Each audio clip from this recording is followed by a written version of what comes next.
In fact, he didn't just know it that year; he knew it 27 years previously, or 26 years previously. Right, right. And that was not a stage setup, because that meeting only resulted because I had a fairly substantial political discussion with his ally in the anti-apartheid movement. The individual was on the UCLA campus because during those years, the anti-apartheid movement was pressuring the University of California to divest from South Africa, and that's the literature he was handing out. And my scrutiny of his literature just ended up resulting in this discussion about, in the realm of political economy, about what the multinationals in general were going to be doing to the human race. Yes. Environmentally, socially, economically. Sort of the themes that would later find their way into David Corton's book about the transnationals. What's going to happen when the corporations rule the world, right? Yes. Yes. So it was a discussion in the nature of that. It clearly wasn't some setup by the intelligence community. So here, as somebody that they could have no reckoning, had been involved as a child during the early years of time-space exploration by the U.S. government, here they were revealing to me that Barack Obama, as a 20-year-old, because we were 20 in the summer of 1982, okay? He would turn 21 in that August, and I would turn 21 in September of that year. Yeah, yeah. Okay, so here we have this personal revelation, a tacit admission, if you will. He didn't say it, but his friend said it in front of me, that Barack Obama knew he was going to be president when we were 20. So he had 27 years to mentally and spiritually prepare for those responsibilities, for that experience, right, that destiny.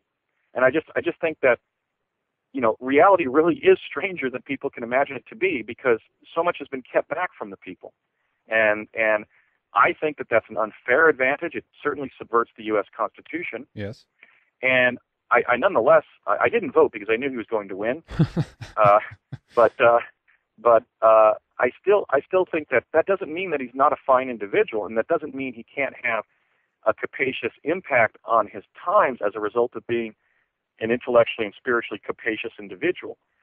But something is going on that is subverting the way in which people believe they're selecting their leaderships. Yes. In a constitutional republic that should be revealed and should in some way be controlled for. They shouldn't be briefing people about their destinies in this way.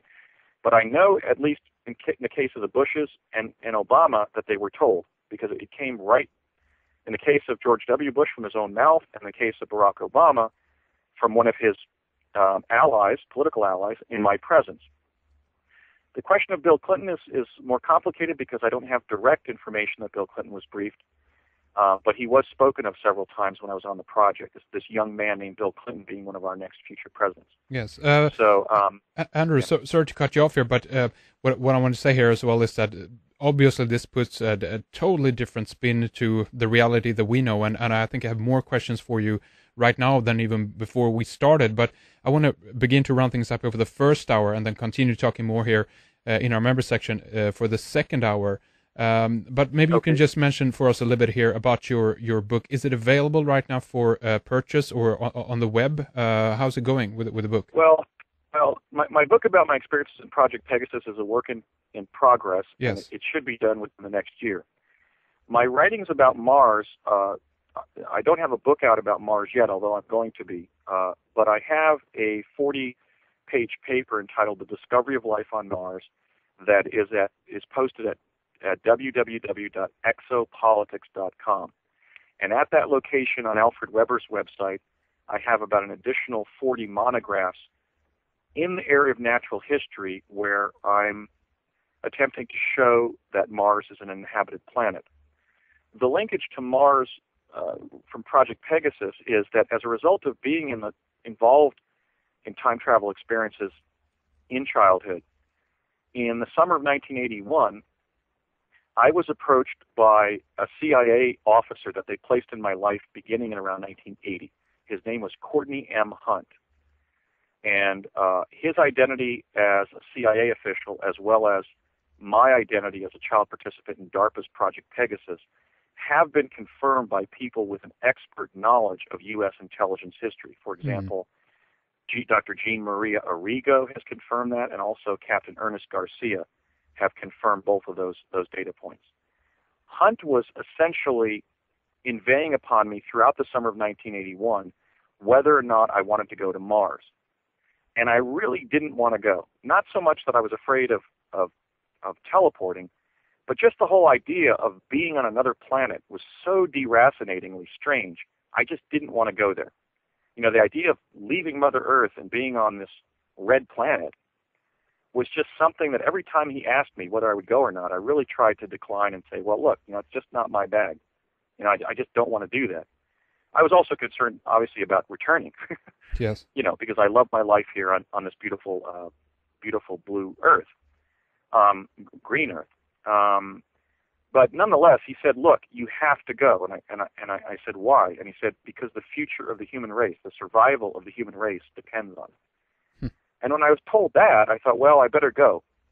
So as a result of my experience at time traveling, you know, and having a lot of experience teleporting, for example, in Project Pegasus as a child, in 1981, I took several trips to Mars via a jump room located at a CIA facility in El Segundo, California.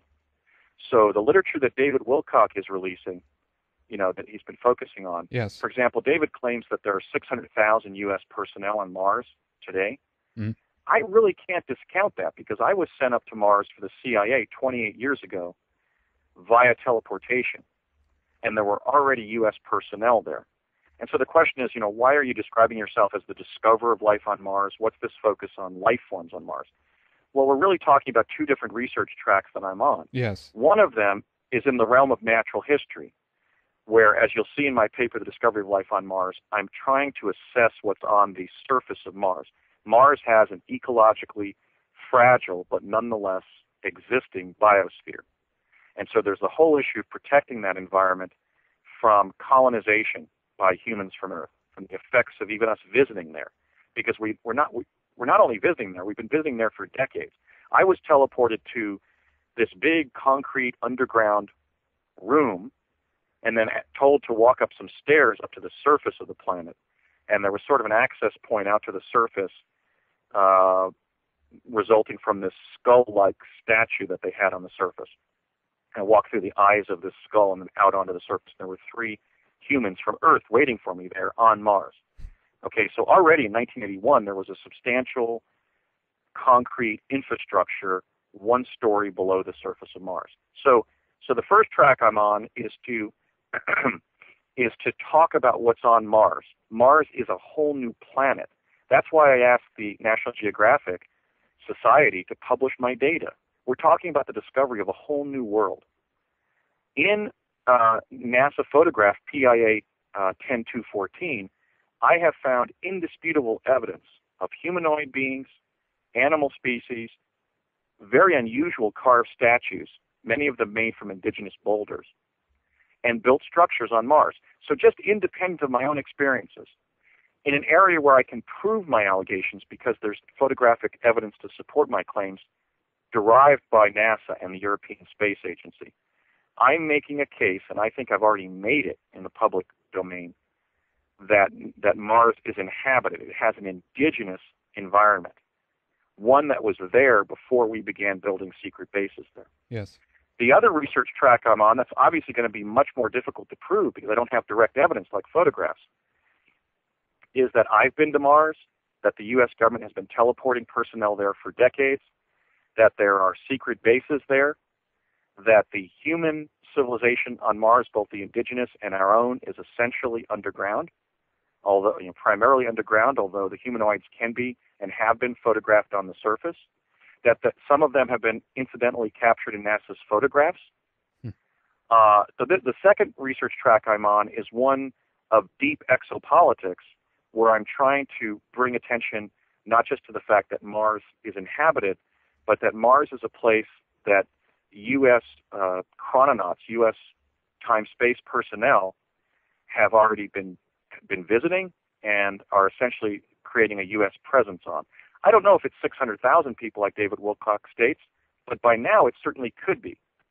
Because when I went up there in 1981, there were already support personnel to greet me up there. So obviously, in broad heuristic terms, I'm not the discoverer of life on Mars, in the sense that there were already people up there to discover life forms there when I arrived. I'm using the phrase the discoverer of life on Mars to focus on the fact